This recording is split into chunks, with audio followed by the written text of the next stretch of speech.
For centuries, mystics from East and West have sought the same truth, the infinite that no name can hold. The Sufis call it Al-Haqq, the real. The Kabbalists call it Ein Sof, the boundless. In this first episode, we explore how two ancient paths, Sufism and Kabbalah, speak of the same hidden source behind creation. You will discover how Rumi and the sages of the Zohar describe the infinite, not as a concept, but as a living presence within every heart. The insights shared in this dialogue are drawn from Dr. Farid Mostaman's 7-book collection on Rumi. Welcome, Dr. Tariq. This courtyard has heard many languages of the heart. Tonight, perhaps two more find their harmony. And harmony, my friend, is the secret every mystic seeks. Whether in Hebrew or Arabic, the longing is the same to touch the infinite. Every tradition seeks the same ocean, Sayin, yet we build our wells in different soil. In Kabbalah, we call that ocean Ein Sof, the infinite, beyond thought or form.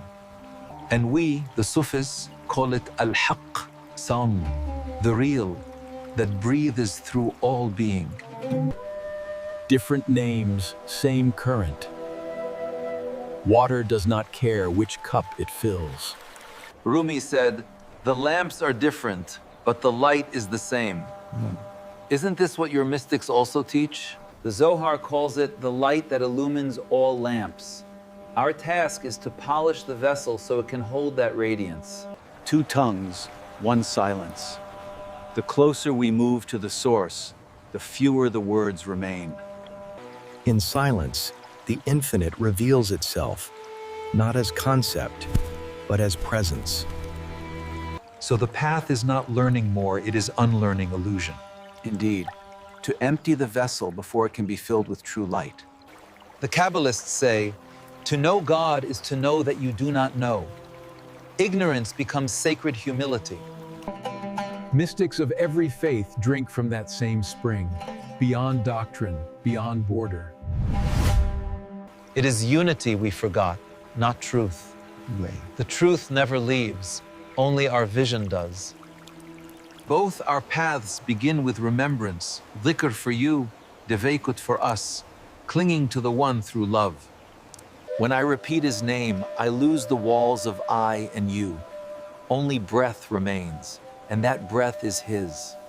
When we meditate on the divine name, the letters turn to light, and that light burns away separation. In Sufism, this is the dance of the heart, losing the self in the rhythm of remembrance. And in Kabbalah, it is the spiral of the tree of life, ascending yet returning to its root. Different symbols, same longing. The infinite teaching itself through two mirrors. We see the world striving for a single truth. Perhaps the infinite enjoys diversity more than we do.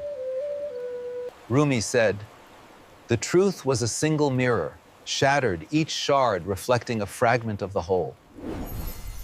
And the Zohar teaches that creation itself is the scattering of divine sparks. Our work is to bring them home. Then our purpose is not to convert, but to converge, to return all fragments to their origin. When all currents meet, the ocean remembers its name, love. The divine speaks through Rumi's verse, Eliyahu. Indeed, drink from the well of Ein Sof. We seek the infinite not through travel, but through turning inward to the spark already burning. In Sufism, that turning is dhikr, remembrance, until the rememberer disappears. In Kabbalah, we call it deveikut, cleaving to the divine until nothing remains but love. Different words, same union, a heart breathing the name without sound. When ego quiets, even ordinary moments shine. Washing the cup becomes a prayer. Rumi taught, there are 1,000 ways to kneel and kiss the ground. Every act, devotion. And the Zohar says, No place is empty of God.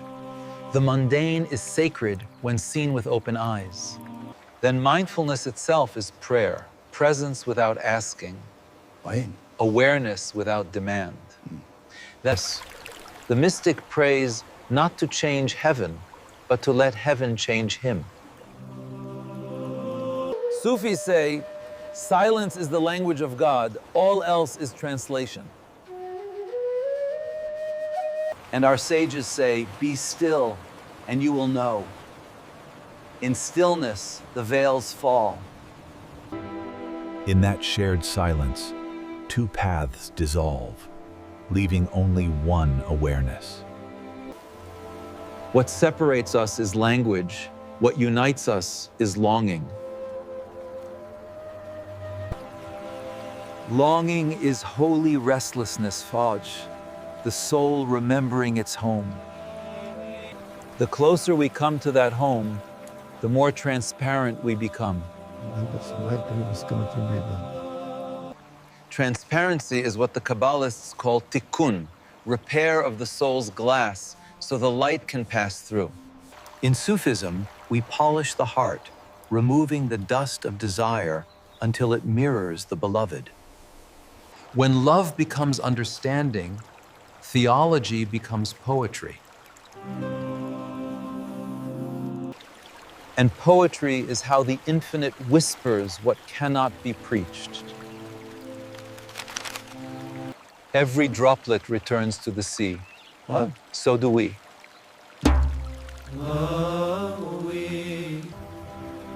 The mystic does not seek heaven, and he realizes heaven has never left.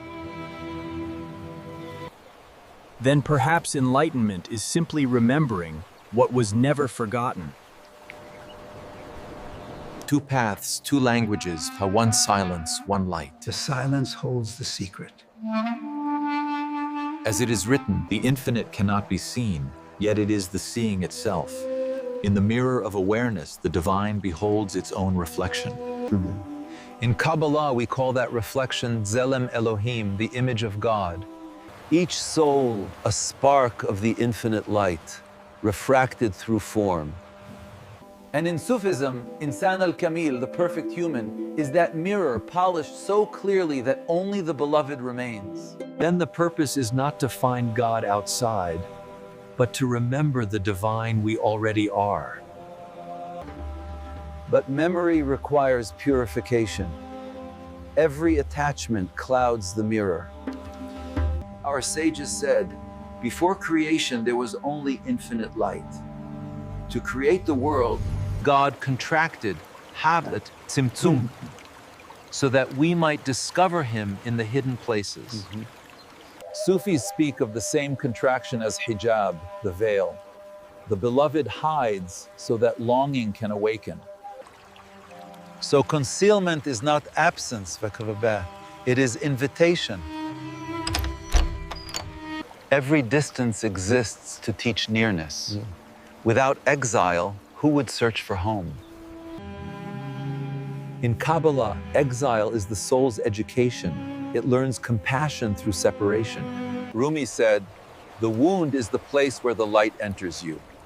In pain, the veil becomes translucent. The mystic's task is not to escape the world, but to illuminate it. Light hidden in clay still transforms the clay. In that way, both our paths lead not to transcendence above life, but transformation within it. Yes. Heaven is not somewhere else. It begins wherever compassion is born. So the infinite reveals itself in the smallest gestures, the unseen kindness, the silent prayer. Each act of love repairs a spark. We call this tikkun ulam, the mending of the world. And Rumi would say, love is the bridge between you and everything. When love flows, the world heals itself. But the ego clings, it fears the infinite because it cannot own it. The Sufis say, the self is like a cage built of its own thoughts. Liberation begins when we stop polishing the bars. The infinite is not found, it is revealed when the seeker dissolves. One breath, two paths, one source. The sages say God created the world by speaking, yet the holiest word was silence between the letters. And Rumi taught that silence is the language of God. Every other sound is translation. Then silence is not emptiness, but fullness, the infinite resting in itself.